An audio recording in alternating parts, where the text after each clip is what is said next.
السلام علیکم ورحمۃ اللہ وبرکاتہ۔ قال اللہ تبارک و تعالی بعد اعوذ باللہ السمیع العلیم من الشیطان الرجیم وَلَئِن سَأَلْتَهُمْ لَيَقُولُنَّ إِنَّمَا كُنَّا نَخُوضُ وَنَلْعَبُ قُلْ أَبِاللَّهِ وَآيَاتِهِ وَرَسُولِهِ كُنْتُمْ تَسْتَهْزِئُونَ۔ معزز خواتین و حضرات، اللہ مالک العالم رب الجلال والاکرام کی توفیق اور اس ذات بابرکات کے فضل و کرم سے آج اتوار کا دن ہے 26 رجب 1441 ہجری 22 مارچ 2020 عیسوی، اور ہمارے سبق کا موضوع اللہ تعالیٰ کی پاکیزہ کتاب قرآن مجید 10واں پارہ سورہ توبہ 65ویں آیت مبارکہ تذکرہ منافقین کا ہی ہو رہا ہے، جو کہ پچھلی کافی آیات مبارکات سے چلتا آ رہا ہے اور مزید آگے چلے گا۔ معمول کے مطابق سب سے پہلے اس آیت مبارکہ کا لفظی اور با محاورہ ترجمہ۔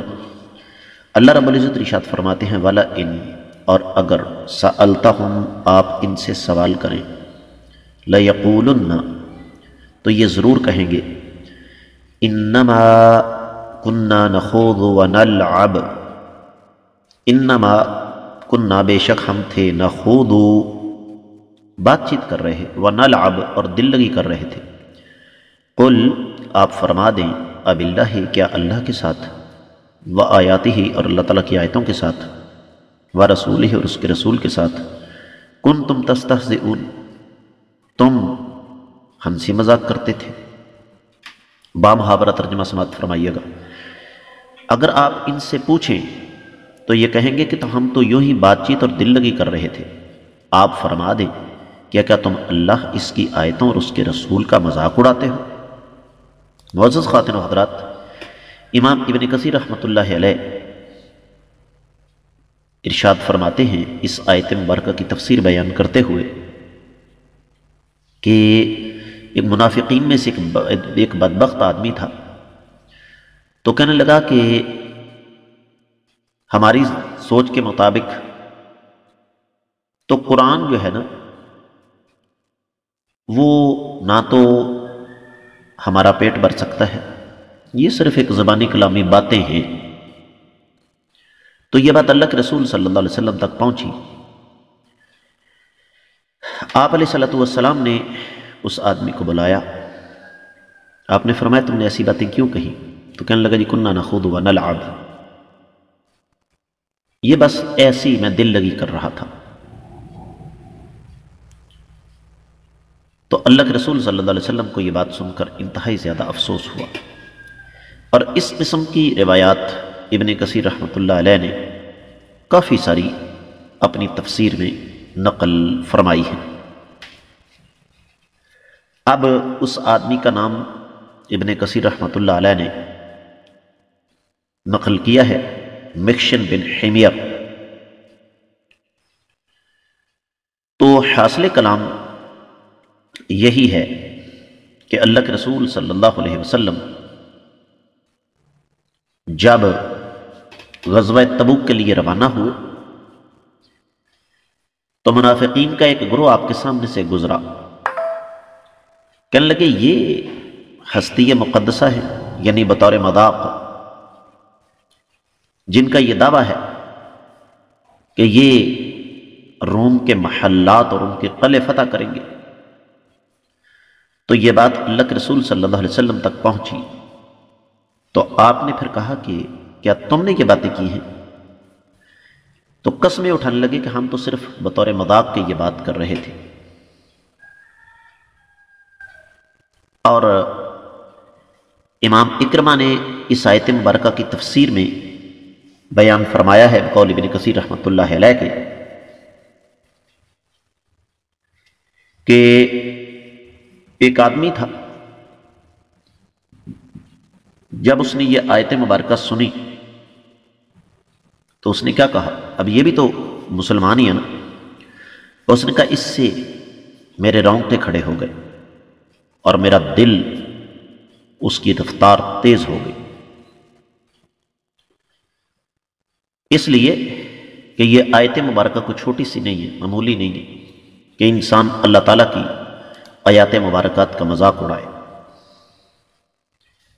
اب دیگر کتب تفسیر کا جائزہ لیں تو سب سے پہلی بات انہوں نے بیان فرمائی ہے کہ یہاں واو قسمیہ ہے، یعنی اصل مفہوم یہ ہے کہ وعزتی وجلالی، مجھے میری عزت اور میرے جلال کی قسم، اے نبی صلی اللہ علیہ وسلم اگر آپ ان سے سوال کریں کہ تم دین پر تان کیوں توڑتے ہو، تو یہ کہیں گے کہ ہم صرف اور صرف ہنسی مذاق کر رہے ہیں۔ اہل علم یہ فرماتے ہیں کہ یہاں سے ہمارے لیے بھی ایک سبق ہے کہ یہ جو مسخرہ پن ہے نا، اس کا دین کے ساتھ کوئی تعلق واسطہ نہیں ہے۔ افسوس کی بات یہ ہے کہ آج یہ مسخرہ پن ہمارے ممبروں تک آ چکا ہے، مساجد تک آ چکا ہے، محرابوں تک آ چکا ہے۔ شریعت اسلامیہ اس کی شدت کے ساتھ نفی کرتی ہے، دین میں کوئی مسخرہ پن نہیں ہے۔ یہی وجہ ہے کہ اللہ تعالیٰ قرآن مجید میں دوسرے مقام فرماتے ہیں فَذَرْهُمْ يَخُوضُوا وَيَلْعَبُوا حَتَّى يُلَاقُوا يَوْمَهُمُ الَّذِي يُوعَدُونَ، ان کو چھوڑ دیں، یہ ہنسی مذاق میں پڑے رہیں یہاں تک کہ اس دن یہ اللہ سے ملاقات کر لیں جس کے ان کے ساتھ وعدہ کیا ہے۔ دوسرے مقام پر فرمایا فَوَيْلٌ يَوْمَئِذٍ لِّلْمُكَذِّبِينَ الَّذِينَ هُمْ فِي خَوْضٍ يَلْعَبُونَ، جہنم کی بھڑکتی ہوئی آگ ہے ان بدبختوں کے لیے جو اس دن کو جھٹلاتے ہیں، جنہوں نے اس دین کو کھیل تماشا بنا رکھا ہے۔ اہل علم یہ فرماتے ہیں کہ اس میں دین کے اندر بدعات ایجاد کرنے والے، کتاب و سنت کا مذاق اڑانے والے، اور کتاب و سنت کے مقابلے میں اپنی خود ساختہ جگتیں جو ہیں وہ پیش کرنے والے، جس طرح کے آپ کو پتہ ہونا چاہیے بآواز بلند مسجدوں میں آمین کہی جاتی ہے، تو بعض لوگ کہتے ہیں جی آپ وہ آمین اونچی آواز سے کیوں کہتے ہیں؟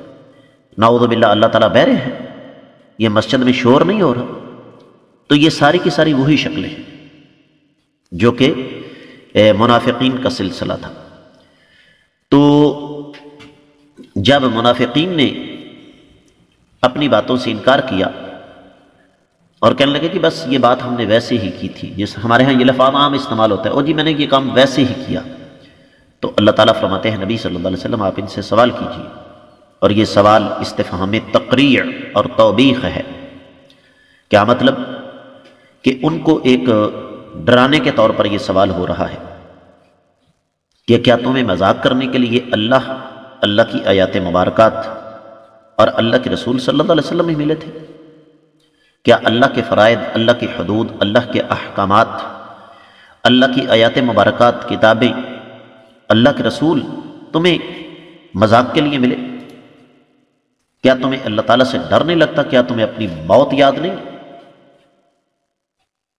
شریعت اسلامیہ میں دانتوں کا پردہ نہیں ہے، شریعت اسلامیہ ہنسی مذاق سے منع نہیں کرتی، لیکن وہ ہنسی مذاق جو اللہ تعالیٰ کی آیات مبارکات کے ساتھ ہو، جو اللہ کے ساتھ ہو، جس میں اللہ کی توہین ہو، اللہ کے رسول صلی اللہ علیہ وسلم کی، اللہ تعالیٰ کی آیات مبارکات کی توہین ہو، وہ کسی بھی زمانے میں ایسا مذاق کیا جائے تو شریعت اسلامیہ اسے کسی قیمت پر بھی قبول نہیں کر سکتی۔